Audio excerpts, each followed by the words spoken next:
એમાં મને એટલી તકલીફ પડતી હતી ને કે એની વાત પૂછવામાં. મારે થોડુંક વાંકું વળવું હોય તો બી મને તકલીફ પડે, નીચે બેઠવું હોય તો બી તકલીફ પડે.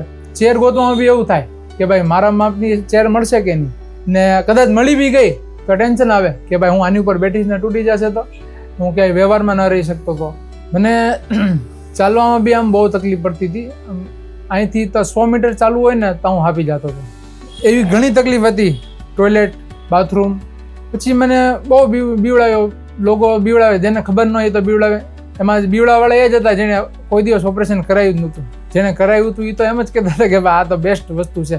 અને મને સાવ એક ક્લિયર સિનેરિયો આપી દીધો કે ભાઈ બેરિયાટ્રિક સર્જરી એક એવું ઓપરેશન નથી કે તમને તકલીફ પડે, તમારા હેલ્થ માટે બહુ બેસ્ટ વસ્તુ છે. પછી મેં બેરિયાટ્રિક સર્જરી કરાવ્યું. અત્યારે તો મને એમ લાગે છે કે આ બેસ્ટ વસ્તુ જે છે એ મેં અત્યારે કરી છે.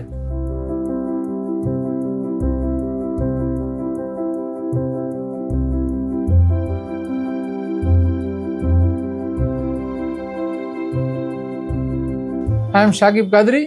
હું ભાવનગરમાં રહું છું. મારી NS ફાર્મસી કરીને શોપ છે, ફાર્મસી છે. મારે પહેલાં મેટલનું બિઝનેસ હતું. એમાં છે ને મારું કામ આમ વોકિંગનું, રનિંગનું કે માલ ઉપાડવાનું બધું કરવું પડે, કેમ કે બિઝનેસ મેટલની બિઝનેસમાં બધું કરવું પડે. એમાં મને એટલી તકલીફ પડતી હતી ને કે એની વાત પૂછવામાં. મારે થોડુંક વાંકું વળવું હોય તો બી મને તકલીફ પડે, નીચે બેઠવું હોય તો બી તકલીફ પડે. પછી મેં આ મારું ફાર્મસી તો પહેલાંથી જ હતું. પછી હું અહીંયા શિફ્ટ થઈ ગયો કે અહીંયા બેઠવાનું હોય એટલે એટલી જ બધી તકલીફ ના પડે. પણ મને જે તકલીફ મેટલ બિઝનેસમાં પડી છે ને એ એક ટર્નિંગ પોઈન્ટ હતું કે ભાઈ મારે હવે આની ઉપર ધ્યાન દેવું જોઈએ. હું કાંઈ ઉપાડી ન શકું.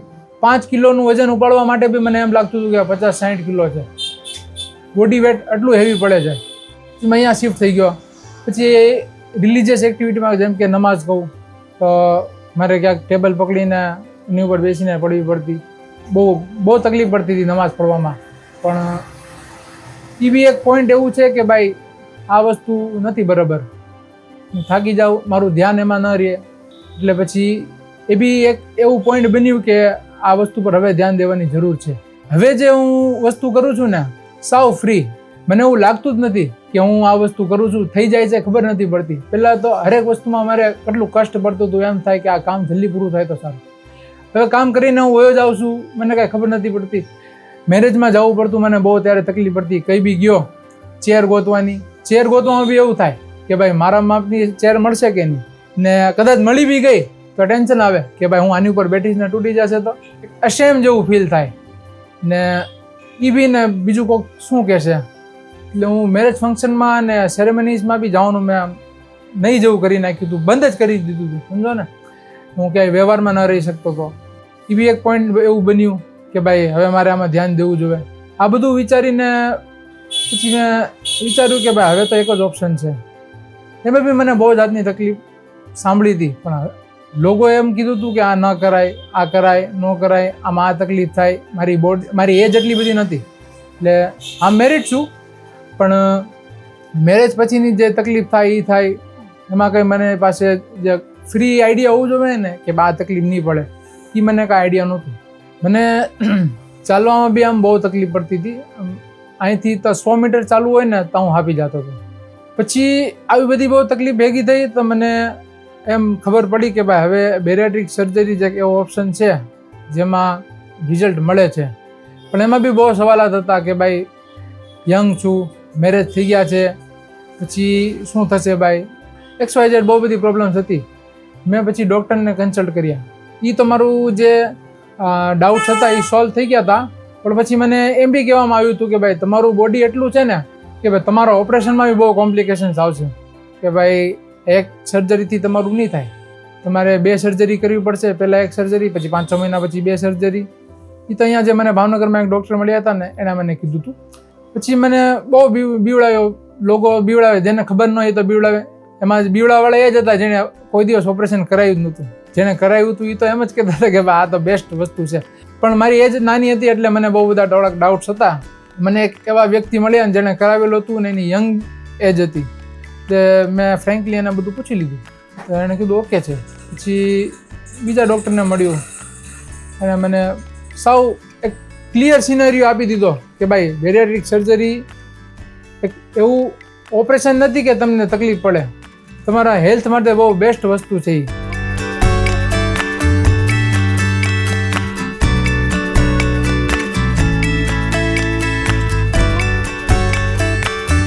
પછી મેં બેરિયાટ્રિક સર્જરી કરાવ્યું. અત્યારે તો મને એમ લાગે છે કે આ બેસ્ટ વસ્તુ જે છે એ મેં અત્યારે કરી છે. બહુ બધી તમને કોઈને કોઈ આ કરો ને તે કરો ને વજન ઓછું કરવા માટે આ વસ્તુ લ્યો ને તે કોઈ વસ્તુ અસર નહીં કરે. જે બેરિયાટ્રિક સર્જરી જે અસર કરશે ને એ કોઈ વસ્તુ છે ને એવી અસર નહીં કરે.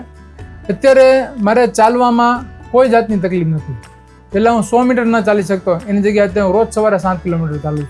જીમ તો નામ જ નહોતું લેવાતું એવું થઈ ગયું હતું. અત્યારે રોજ જીમ જાઉં છું ને એવી બહુ બધી વસ્તુ છે. હું કેટલું ગણાવી શકું. મેરેજ સેરેમનીઝમાં હું જાઉં છું તો મને કોઈ ઓળખી નથી શકતું. અત્યારે મારા બોડી એવું હતું, બોડી સમજો કઈ લેવલે મારું બોડી હશે ને અત્યારે કેવું છે કે મને માણસ ઓળખી નથી શકતું.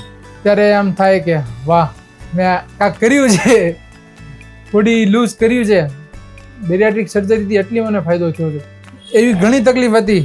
ટોયલેટ, બાથરૂમ, બેસવું ઉઠવું, કામ કરવું, કાંઈ આળસ જ એકલી રહેતી હતી. હવે આળસ વહી જ ગઈ છે મારામાં. બહુ ફ્રી મહેસૂસ કરું છું. આ જર્ની બહુ પીસફુલ જર્ની હતી. આમ સ્ટાર્ટિંગમાં થોડુંક એમ લાગતું હતું કે ભાઈ અઘરું પડે છે, પણ 1 મહિનો એવું લાગે. પણ પછી આમ પીસફુલ જર્ની હતી. એનું મેઇન રીઝન છે કે family support. My father, my wife and all other members of my family.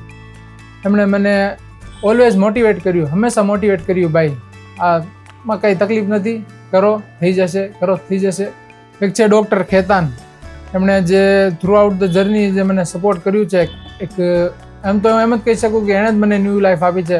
કેમ કે આમ તો ન્યૂ લાઈફ દેવાવાળું એક ગોડ જ છે, પણ એમ કહું તો મને ડૉક્ટર ખેતાને જે મારી સર્જરી કરી કોઈ બી કોમ્પ્લિકેશન વગર, એનાથી મને બહુ ખૂબ જ સરસ રિઝલ્ટ મળ્યું છે.